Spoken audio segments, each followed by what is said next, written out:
sudah tidak mau lagi membiarkan kekayaan rakyat diambil terus.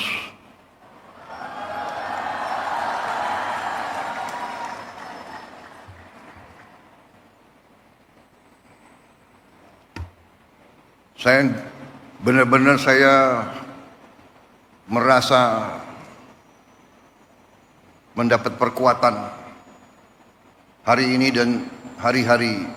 Tiap saat saya turun melihat rakyat di mana-mana dan saya kemana-mana, saya merasakan rakyat itu menangkap. Rakyat Indonesia sudah tidak bisa dibohongi lagi.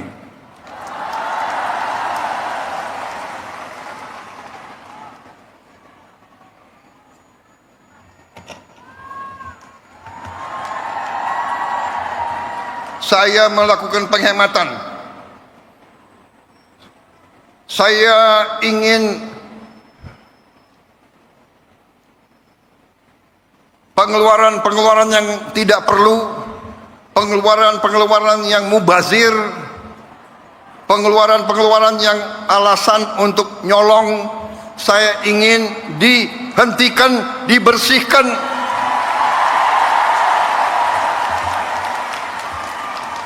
Ada yang melawan saya, ada dalam birokrasi merasa sudah kebal hukum, merasa sudah menjadi raja kecil.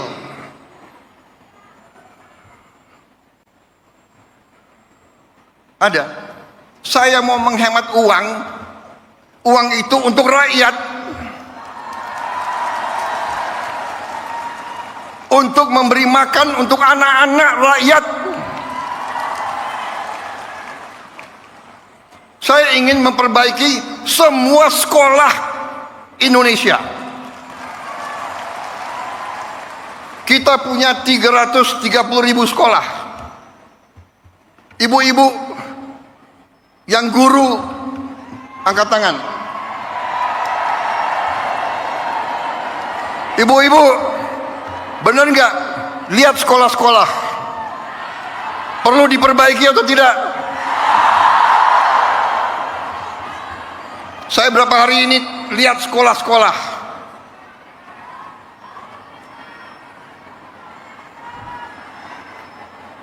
Kita punya 330.000 sekolah. Anggaran untuk perbaikan sekolah hanya cukup untuk memperbaiki mungkin 20.000 sekolah. Berapa tahun kita mau selesaikan 330.000 sekolah? Karena itu perjalanan dinas, perjalanan ke luar negeri dikurangi.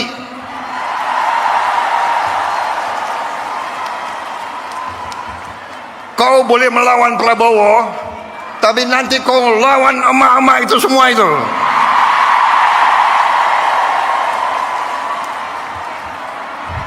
Bandel dablek. Gak usah keluar negeri, 5 tahun gak usah keluar negeri kalau perlu. Yang perlu keluar negeri yang tugas keluar negeri, tugas belajar boleh, tugas untuk atas nama negara boleh. Jangan tugas yang dicari-cari untuk jalan-jalan. Kalau mau jalan-jalan pakai uang sendiri.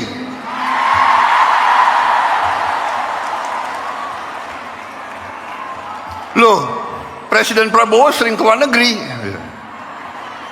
Saya diundang, ya kan, sebagai kepala Indonesia, kepala negara dalam konferensi-konferensi penting oleh negara-negara yang penting, dan saya mewakili bangsa untuk mengamankan kepentingan bangsa.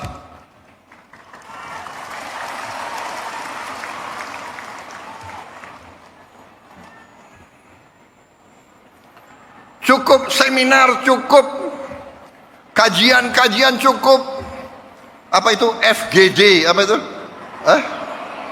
Forum Group Discussion. forum group discussion.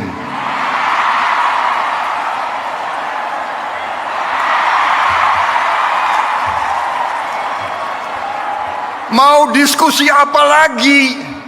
Itu tuh, ngentaskan kemiskinan absolut, bantu rakyat yang lapar cari makan, sekolah yang rusak perbaiki, jalan yang rusak perbaiki.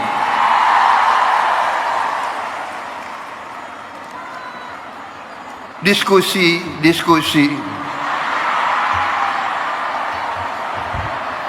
studi banding, mau belajar bagaimana mengentaskan kemiskinan, studi bandingnya ke Australia. Australia salah satu 10 negara terkaya di dunia. Kok belajar ke Australia? Studi banding, belajar pramuka. Ada apa belajar pramuka?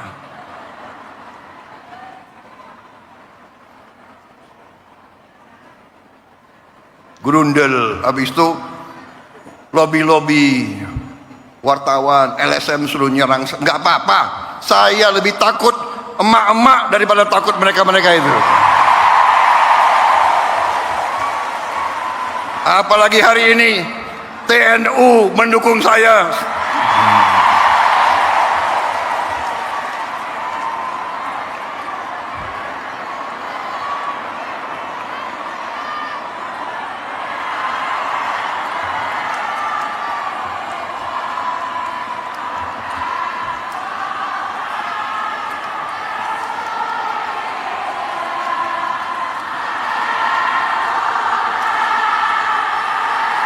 Ya, halo teman-teman, selamat datang lagi di channel ini. Salam inspirasi, salam NKRI harga mati. Ya, luar biasa pidato dari Presiden kita, Bapak Prabowo Subianto, Presiden Republik Indonesia. Ya, sangat menggelegar sekali ya. Sangat luar biasa pidato-pidato, penyampaian yang begitu lugas, tegas dan jelas. Ya, bagaimana menata Republik ini, menata Indonesia ini dengan baik, ya, dengan berbagai penyampaian, memprioritaskan rakyat, memperbaiki sekolah-sekolah, memberi makan anak-anak bangsa Indonesia, bagi dikurangi pergi tugas ke luar negeri ini itu segala macam ya, kecuali memang yang betul-betul tugas membawa nama negara. Kalau hanya sekedar jalan-jalan pakai uang pribadi dan seterusnya. Tapi satu hal tadi pidato yang saya dengar di awal bahwa ada yang melawan ya, merasa jadi raja kecil.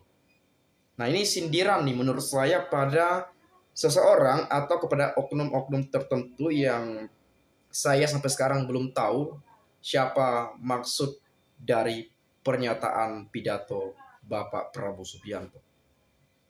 Tetapi jelas bagaimana kita melihat bahwa pemangkasan anggaran telah dilakukan.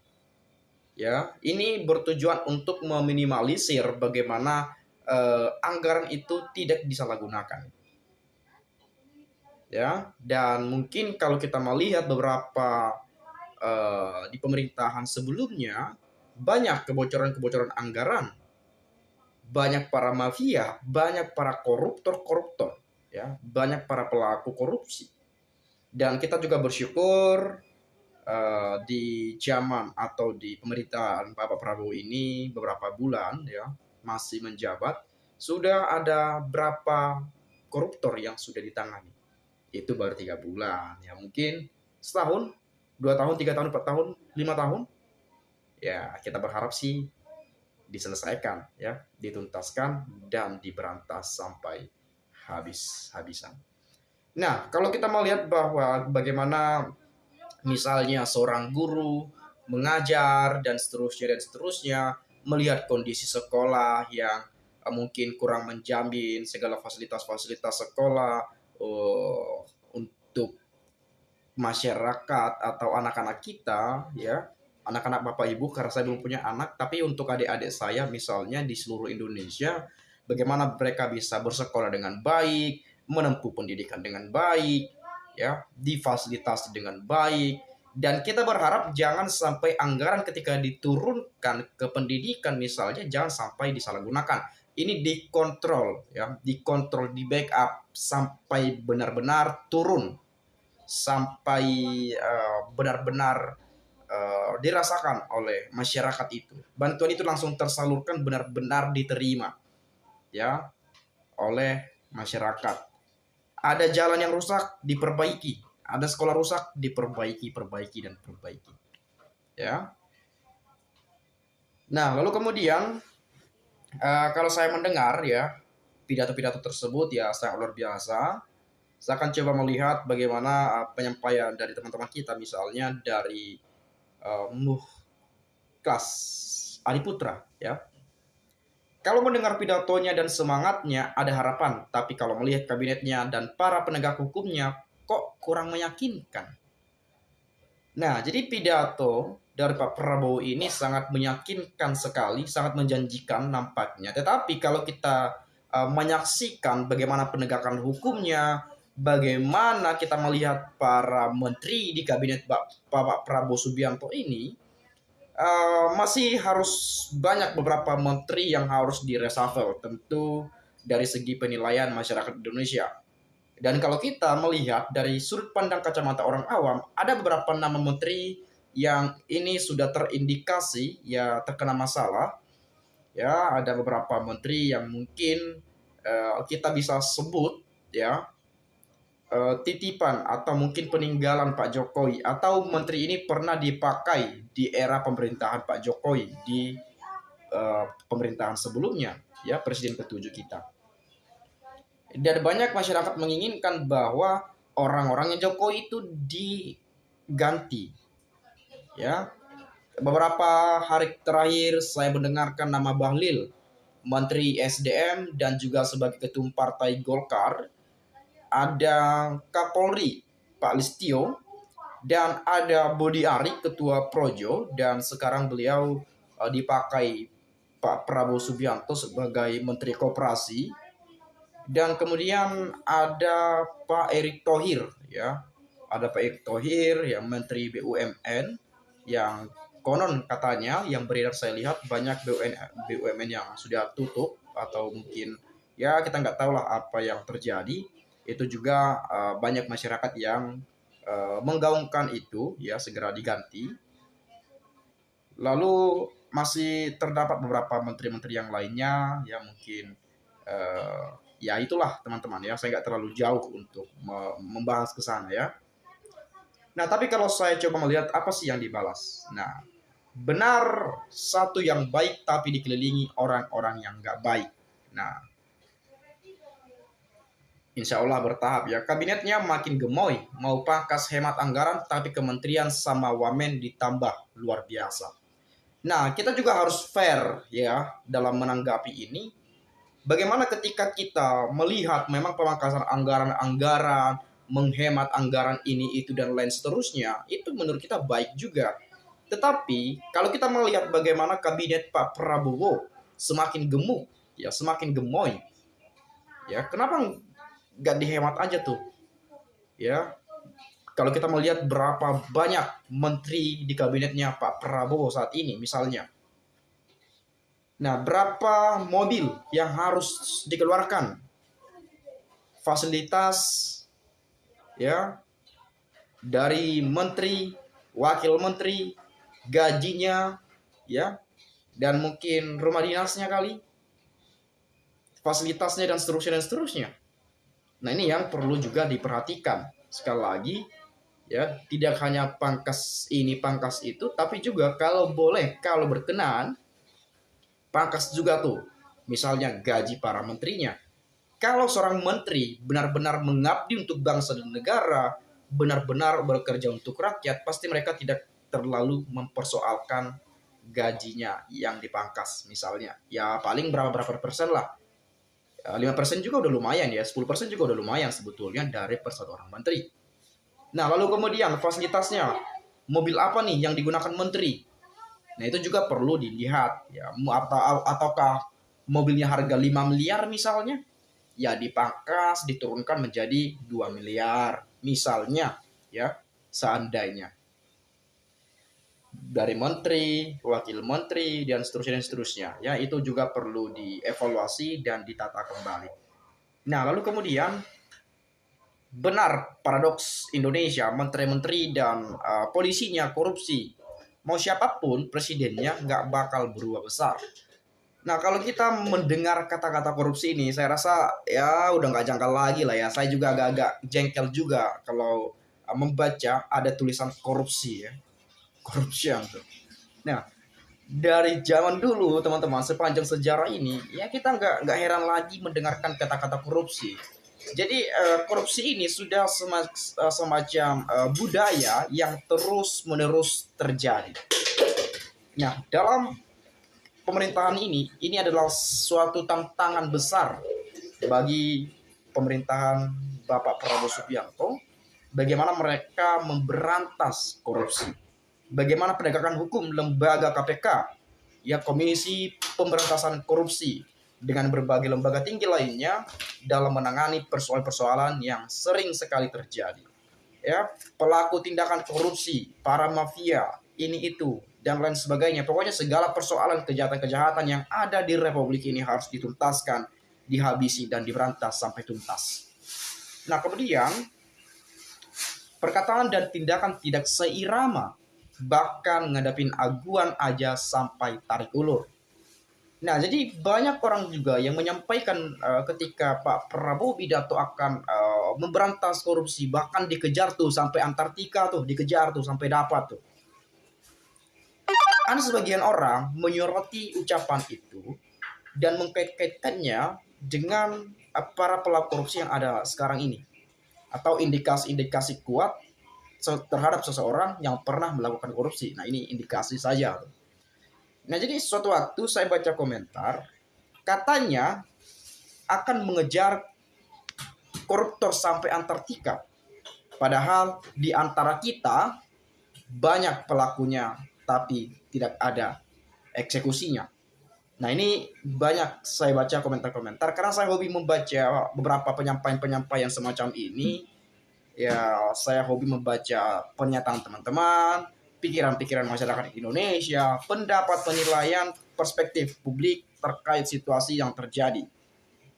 Nah, kemudian yang terakhir saya coba melihat, kabinet kan terbentuk atas dasar koalisi. Itu nggak bisa dihindari dalam negara demokrasi multipartai. Tapi kalau melihat gaya kepemimpinan Pak Prabowo cukup menekan para menteri-menterinya dengan target yang sangat tinggi.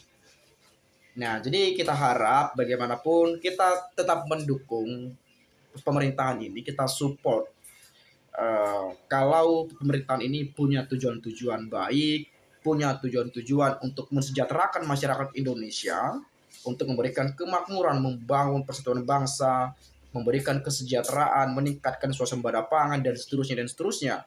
Apalagi meningkatkan ya semacam UMKM ya, padat karya dan lain seterusnya.